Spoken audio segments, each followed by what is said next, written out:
আসসালামু আলাইকুম। গত পর্বে আমরা বুকিং প্রেস প্লাগইনের যে ফিচারগুলো ছিল বা অফিসিয়াল ওয়েবসাইট থেকে এর যাবতীয় যতগুলো ইনফরমেশনগুলো দেখা যায় সেগুলো কিন্তু আমরা দেখেছি এবং এটাকে ইনস্টল করার মাধ্যমে যেই জেনারেল সেটিংসগুলো ছিল সেগুলো কিন্তু আমরা দেখেছি।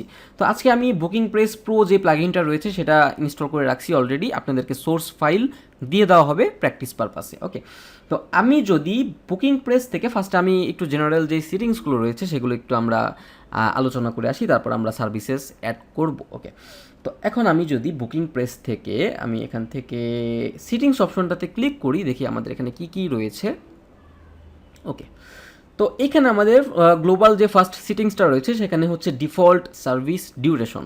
তো এখন আমাদের প্রত্যেকটা সার্ভিসের কিন্তু একটা ডিউরেশন আছে, যে আমার 30 মিনিট বা 1 ঘন্টা বা 2 ঘন্টা। তো ডিফল্ট যে ডিউরেশনটা সেটা কয় মিনিট হবে। তো এখান থেকে আপনি যদি চান 30 মিনিট থাকবে, আপনি এখান থেকে 40, 50, 1 ঘন্টা, 2 ঘন্টা, 5 ঘন্টা আপনি কিন্তু আপনার রিকোয়ারমেন্ট অনুযায়ী সেট করতে পারবেন। তো আমি বাই ডিফল্ট এটা 30 মিনিট থাকুক। তারপর হচ্ছে ডিফল্ট টাইম স্লট স্টেপ, এটাও 30 মিনিট থাকবে যেহেতু আমরা 30 মিনিট দিয়েছি। তারপরে হচ্ছে share capacity between time slots, এটা অফ অবস্থায় রয়েছে, অফই থাকুক। তারপরে হচ্ছে show time as per service duration, হ্যাঁ এটা অন থাকবে, যে আমার টাইমগুলো শো আমাদের সার্ভিসের ডিউরেশন অনুযায়ী শো করবে। এরপরে হচ্ছে টাইম স্লট গ্রুপিং সিটিংস, এই যে দেখেন আমরা কিছুক্ষণ আগে ডেমোতে দেখছিলাম না যে আফটারনুন কয়টা থেকে শুরু, ইভিনিং কয়টা থেকে শুরু, নাইটের টাইমটা কয়টা থেকে শুরু হবে। তো এই যেই শিডিউলগুলো রয়েছে সেই এখান থেকে কিন্তু আমরা সেটাকে সিলেক্ট করতে পারবো। সাপোজ ধরেন আফটারনুন আমাদের শুরু হয় হচ্ছে কয়টা থেকে বলা যায়,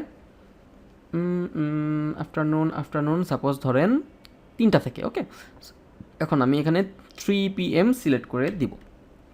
ওকে, এবং আমাদের ইভিনিং স্টার্ট হয় হচ্ছে সাপোজ ধরেন 5 PM থেকে। ওকে, এবং আমাদের নাইট টাইম শুরু হয় সাপোজ ধরেন 9টা থেকে 7টা থেকে। ওকে, তো আমার হচ্ছে যেই শিডিউলটা রয়েছে সেটা হচ্ছে আফটারনুনের জন্য আমরা 3 PM করলাম, ইভিনিংয়ের জন্য 5 PM এবং হচ্ছে নাইটের জন্য 7 PM। তারপরে হচ্ছে default phone currency country code. এখন আমরা যখন বুকিং ফর্মে গিয়ে আমাদের নাম্বারটা দিব, সেটা কিন্তু আমাদের যেই নাম্বারটা আমরা যে দিব, সাপোজ ধরুন আমাদের শপটা হচ্ছে ইউনাইটেড স্টেটে এবং আমাদের যে ওয়েবসাইটটা সেটার যে টার্গেটেড লোকেশন এটা হচ্ছে লোকাল বিজনেস হিসাবে শুধুমাত্র ইউনাইটেড স্টেটেই আমি ফোকাস করব, কারণ আমার শপে তো আর কেউ বাংলাদেশ থেকে যাবে না ইউনাইটেড স্টেটে এই সার্ভিসটা নেওয়ার জন্য। সো তারা যেন খুব সুন্দরভাবে তাদের ফোন নাম্বারটা দিতে পারে এবং যাতে কোনো কান্ট্রি কোড দেওয়ার কোনো দরকার না হয়, দ্যাটস ওয়াই আমি এখানে লোকাল বিজনেস হিসাবে আমাদের যে সব অ্যাড্রেস রয়েছে সেই অনুযায়ী কিন্তু আমি এখান থেকে আমাদের যেই ফোন নম্বরের কান্ট্রি কোড সেটা কিন্তু অটোমেটিক্যালি সিলেক্ট করে দিতে পারবো। সো এটা ইউনাইটেড স্টেটই থাকুক। তারপরে হচ্ছে ডিফল্ট আইটেম পার পেজ। তো আমি যখন বুকিংটা করব তখন কিন্তু আমার অনেকগুলো সার্ভিস শো করবে, তো আমার প্রত্যেকটা পেজে কয়টা করে সার্ভিস শো করবে। তো ডিফল্ট আইটেম পার পেজ আমরা 20টা রাখছি, এখান থেকে চাইলে আপনি বাড়াইতে বা কমাইতে পারবেন। তারপরে হচ্ছে ডাটা এক্সপোর্ট, এখানে আমাদের কমা দেওয়া আছে, কমা থাকুক। ডিফল্ট ডেট ফরম্যাট, এটা আমরা যেরকম আছে সেরকম থাকুক, আমরা এখান থেকে চাইলে কিন্তু ডেট, মান্থ, ইয়ার এগুলো হিসাবে চেঞ্জ করতে পারবো। ডিফল্ট টাইম ফরম্যাট 12 আওয়ার্স, এগুলো কিন্তু আমরা দেখেছি। হ্যাঁ, যখন আমরা general set up wizard on করেছিলাম তখন কিন্তু এই সেম সেটিংসগুলো ছিল, বাট এখানে আমরা আর একটু ব্রিফলি দেখতেছি। তারপরে হচ্ছে complete payment page selection, complete payment. Okay, so আমাদের যে পেমেন্ট পেজের ইটা হবে সেটার পেজটা কী হবে, কমপ্লিট পেমেন্ট। এখান থেকে কিন্তু আপনি চাইলে আরও পেজ এখানে সমস্ত পেজগুলো দেখতে পারবেন। সো বাই ডিফল্ট যেটা আছে সেটাই থাকুক। তারপরে হচ্ছে show booking slots clients time zone, এটা অফ থাকুক। Load JCS in all page, না আমি অল পেজে করবো না, আমি শুধুমাত্র যেই পেজ লোড হবে শুধুমাত্র সেই পেজে এটা করতে চাচ্ছি। এটা একটা স্পিড অপটিমাইজেশনের পার্ট, তো আপনারা এটা বাই ডিফল্ট যেটা আছে সেটাই থাকুক। তারপরে হচ্ছে help us improving booking press sending state, এটা অন থাকলে থাকবে, না থাকলে না থাকবে, এটা ম্যান্ডেটরি কোনো কিছু না। এনাবল ডিবাগ মোড, এটা অন অবস্থায় আছে থাকুক, মানে আপনার যদি কোনো ডিবাগ হয় বা কোনো বাগ হয় সেক্ষেত্রে যাতে এটা সব আমরা দেখতে পারি, বুঝতে পারি। তারপরে হচ্ছে বুকিং প্রেস লোডার, আমরা যখন একটা বুকিং ফর্মে যাব তখন ফার্স্টে যেই লোডিংটা হবে সেই লোডিংটার প্রি লোডারটা কীরকম হবে সেটা আর কি এখান থেকে ডিফাইন করতে পারবো। আমরা চাচ্ছি যে এটার থেকে যে এটা একটু সুন্দর লাগবে, এটা আমরা সিলেক্ট করে রাখলাম। তারপরে এখানে কি দেওয়া আছে, ডিফল্ট অ্যাপয়েন্টমেন্ট স্ট্যাটাস। এখন আমি বলি এটা কিন্তু খুব ইম্পর্টেন্ট একটা পার্ট, এখানে বাই ডিফল্ট অ্যাপ্রুভ দেওয়া আছে। সাপোজ ধরেন কোনো একটা মানুষ আপনার ওয়েবসাইটে এসে বুকিং করলো, এখন বুকিং করার পর সেটা কি সরাসরি অ্যাপ্রুভড হয়ে যাবে নাকি আমরা ম্যানুয়ালি সেটাকে গিয়ে বুকিংটাকে অ্যাপ্রুভ করব, সেই জিনিসটাই আর কি। এখন আপনি যদি চান যে আপনি সরাসরি অ্যাপ্রুভ করে দিবেন, আপনার কোনো কিছু দেখার দরকার নাই, তাহলে আপনি অ্যাপ্রুভ করবেন। আর যদি চান যে না আমি আসলে ম্যানুয়ালি চেক করব এবং তার ইনফরমেশনগুলো দেখবো, সে যেই ডেটগুলো দিয়েছে সেগুলো ঠিকঠাক আছে কিনা, বা সেই পেমেন্ট গেটওয়ে ইউজ করেছে আমরা পেমেন্ট আসলে পাইছি কিনা, এই সমস্ত বিষয় আমরা ম্যানুয়ালি চেক করবো। দ্যাটস ওয়াই সেখানে আমি পেন্ডিংয়েও রেখে দিতে পারি, আমাকে ম্যানুয়ালি গিয়ে এটাকে অ্যাপ্রুভ করতে হবে। সো সো আমি আপাতত অ্যাপ্রুভই রাখলাম, আপনারা চাইলে এটাকে চেঞ্জ করতে পারেন, it's up to you and your clients requirement. তারপরে হচ্ছে appointment status paid with on site payment method. আমরা যদি on site payment method use করে পেমেন্টটা করি, সেটা কি পেন্ডিং অবস্থায় থাকবে নাকি অ্যাপ্রুভ অবস্থায় থাকবে? আপনি চাইলে অ্যাপ্রুভ করতে পারেন, চাইলে পেন্ডিংও রাখতে পারেন, এটা বাই ডিফল্ট যা আছে তাই থাকুক, আমাদের কোনো সমস্যা নাই। Minimum time required before booking, তার মানে আমরা যে বুকিংটা করব সেটা আমার বুকিং নেওয়ার কত ঘন্টা, মিনিমাম কত ঘন্টা আগে নিতে হবে, তাই না? এখানে ডিজেবল করে দেওয়া আছে যে আপনি চাইলে 1 মিনিট আগেও বুকিংটা করতে পারবেন, বাট আমি যদি চাই যে না আমাকে মিনিমাম 6 ঘন্টা আগে বুকিংটা শেষ করতে হবে, সো সেই ক্ষেত্রে আমি 6 ঘন্টা এখানে দিলাম যে 6 ঘন্টা আগে মিনিমাম আমাকে বুকিং করতে হবে, আদারওয়াইজ আমি বুকিং করতে পারবো না। তারপরে minimum time required before cancelling, এখন আপনি যদি চান যে বুকিংটাকে ক্যান্সেল করবেন, সেই ক্ষেত্রে আমাকে কয় ঘন্টা আগে রিকোয়েস্ট করতে পারবেন, সো সেটা আমি হচ্ছে এখানে আমি সাপোজ ধরেন 6 ঘন্টা দিয়ে রাখলাম যে মিনিমাম 6 ঘন্টা আগে আমাকে ক্যান্সেল রিকোয়েস্ট পাঠাইতে হবে যদি আপনি ক্যান্সেল করতে চান। Minimum time required before rescheduling, এটা ডিজেবল অবস্থায় আছে, এটা ডিজেবল অবস্থায় থাকুক, এখানে আমাদের আর কোনো কিছু করা লাগবে না। Share time slot between all service, this option will get the highest priority over all the options while booking, capacity will be ignored, okay, so এটা অফ অবস্থায় আছে, অফ অবস্থায় থাকুক। আমরা এখান থেকে সেভ অপশনটাতে ক্লিক করব, ওকে। এখন আমরা যদি কোম্পানিতে যাই, এখান থেকে আমরা সেম অপশনগুলো দেখতে পারবো, company name, address, website, phone number এবং কোম্পানি আইকনে যেটা এখানে শো করে। এরপর আমি যদি নোটিফিকেশনে যাই, এটা একটা ইম্পর্টেন্ট পার্ট, সেটা হচ্ছে কেউ যদি এই ওয়েবসাইটে এসে কোনো একটা বুকিং করে, সেটা কিন্তু আমাদের এই যে অ্যাপয়েন্টমেন্ট অপশনটাতে এসে জমা হবে, তাই না, স্টোরেজ হবে। তো এখন একটা ওয়েবসাইটের ওনারের পক্ষে তো সম্ভব না যে সে 24 ঘন্টা ওয়েবসাইটে ঢুকে বসে থাকবে, তাই না, যে সমস্ত বুকিংগুলো দেখবে। এখন বুকিং যদি কেউ করে, তার যেন ইমেইলে একটা নোটিফিকেশন আসে, অথবা আমরা যে কাস্টমারকে মেইল পাঠাবো সেই মেইলটা আসলে কোন মেইলে যাবে সেটা কিন্তু এটা এখান থেকে ডিফাইন করে দিতে হবে। সো অবভিয়াসলি আমাকে ক্লায়েন্ট একটা বিজনেস মেইল যদিও দিয়ে দিয়েছে, বাট আমি এটাকে এখন ইউজ করব না, আমি এটাকে যখন ডেলিভারি করব ক্লায়েন্টকে তখন ইউজ করব, কারণ আমাকে তো প্র্যাকটিক্যাল দেখাইতে হবে যে এই মেইলটা কীভাবে আসে, কীভাবে আমি এই মেইল থেকে আমি কাস্টমারের মেইলে মেইল করতে পারবো, সমস্ত বিষয় আমাকে দেখাইতে হবে। দ্যাটস ওয়াই আমি এখানে সেন্ডার মেইল, অ্যাডমিন ইমেইল আমার ইমেইলই রাখলাম, যদিও আমি এটা পরবর্তীতে চেঞ্জ করব। আপনারা এটাকে জিমেইলটাকে অ্যাভয়েড করবেন, কারণ হচ্ছে আপনারা যারা এসএমটিপি ইন্টিগ্রেশন প্লাগইন দেখেছেন আপনারা জানেন যে এখানে বিজনেস ইমেইলটা সব থেকে রিকমেন্ডেড, আর আপনারা যদি জিমেইল ইউজ করেন তাহলে আপনারা একটা এসএমটিপি ইন্টিগ্রেশন করে নেবেন। যদিও আমি জানি যে আমি যদি এখান থেকে মেইল পাস করি বা আমার যদি কোনো একটা মেইল আসে সেটা স্প্যামে যাওয়ার সম্ভাবনা অনেক বেশি। তো যাই হোক, আমি যদি কাস্টমারে যাই, আমরা সমস্ত কাস্টমার দেখতে পারবো, form elements, text area, checkbox দেখতে পারবো। আমাদের এখন পর্যন্ত কোনো কাস্টমার ফিল্ড অ্যাড করা নাই।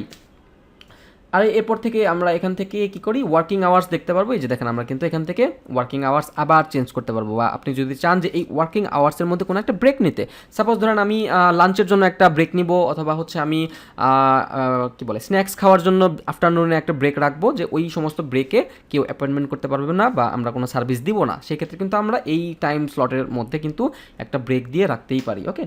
এরপর আমি যদি হলিডেসে যাই, দেখেন এখান থেকে কিন্তু আমরা হলিডেজ সিলেক্ট করে দিতে পারবো যে আমরা কোন কোন ডেইসে আমার হলিডে থাকবে, তাই না।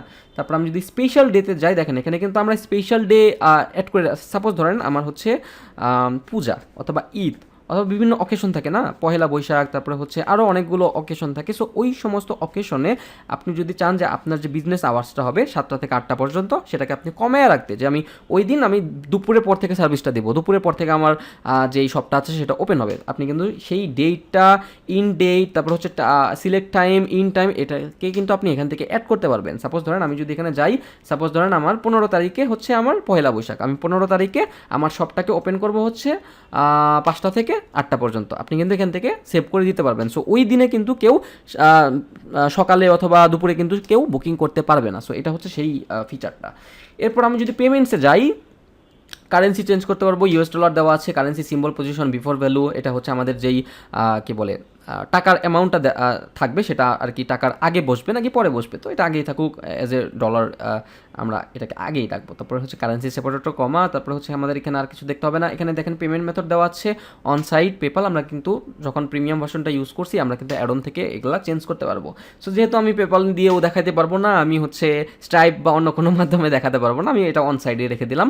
ক্লায়েন্ট যদি চায় যে পেপাল বা অন্য সার্ভিস ইউজ করতে, আপনারা অ্যাডন থেকে কিন্তু এই যে আমি কিছুক্ষণ পরে দেখাবো যে অ্যাডনের কাজগুলো কি, আপনারা কিন্তু সাপোজ ধরেন পেপাল ইউজ করবে, এখানে কিন্তু মার্চেন্ট ইমেইল এপিআই, তারপরে এপিআই পাসওয়ার্ড, এপিআই সিগনেচার, এগুলো কিন্তু দিয়ে সে এটাকে লাইভ করতে পারবে, ওকে।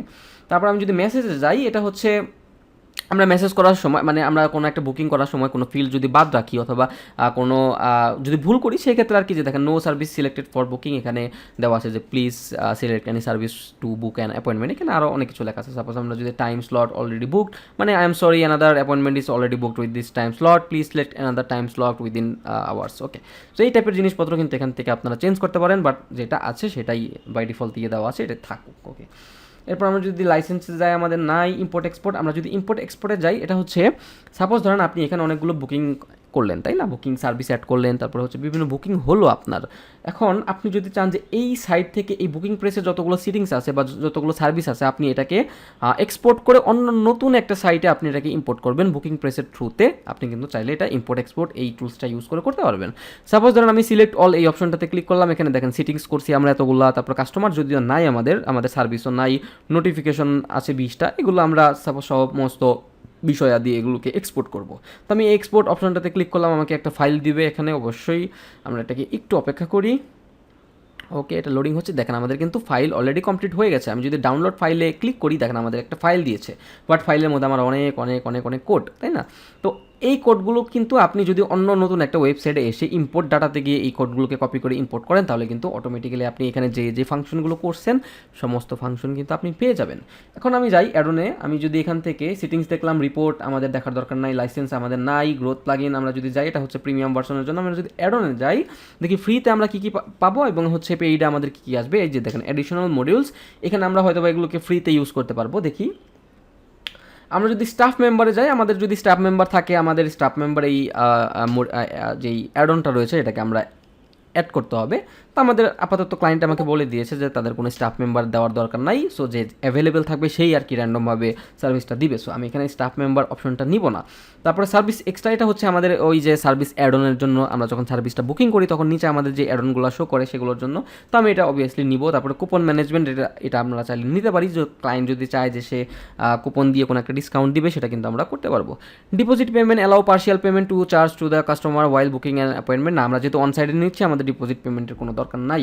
মাল্টিপল কোয়ান্টিটি, এটা হচ্ছে allow customer two book an appointment for more than one person, মানে আমি যদি একাধিক পার্সনের জন্য নিতে চাই তাহলে কিন্তু এই অপশনটা আমার লাগবে। তো এটাকে আমি অ্যাক্টিভ করলাম। এখানে দেখেন আমাদের আরও অনেক কিছু রয়েছে, আমাদের ট্যাক্স রয়েছে, তারপরে হচ্ছে আমরা চাইলে ইনভয়েস রয়েছে, কার্ট অ্যাডন রয়েছে, কাস্টম সার্ভিস ডিউরেশন রয়েছে, তারপরে হচ্ছে আমাদের অ্যাডভান্স ডিসকাউন্ট অ্যাডন। আপনারা চাইলে কিন্তু এগুলো দেখে নিতে পারেন, আপনাদের ক্লায়েন্টের যদি কোনো একটা রিকোয়ারমেন্ট হয় এই সমস্ত টুলসের জন্য, সেহেতু কিন্তু আপনি তাদের লাইসেন্সগুলো ইউজ করে কিন্তু এখান থেকে সেই টুলসগুলো ইউজ করতে পারবেন। ওকে, তো আমরা আজকে জেনারেল সিটিংসগুলো দেখলাম, তারপর হচ্ছে অ্যাডনগুলো দেখলাম, তারপর হচ্ছে আমরা নেক্সট পর্ব থেকে একদম সরাসরি সার্ভিস কিভাবে অ্যাড করতে হয় সেগুলো দেখব, যেহেতু আমাদের ভিডিও ডিউরেশনটা অলরেডি 13 মিনিট হয়ে গেছে। তো নেক্সট পর্বের জন্য সবাই অপেক্ষা করবেন। আসসালামু আলাইকুম সবাইকে।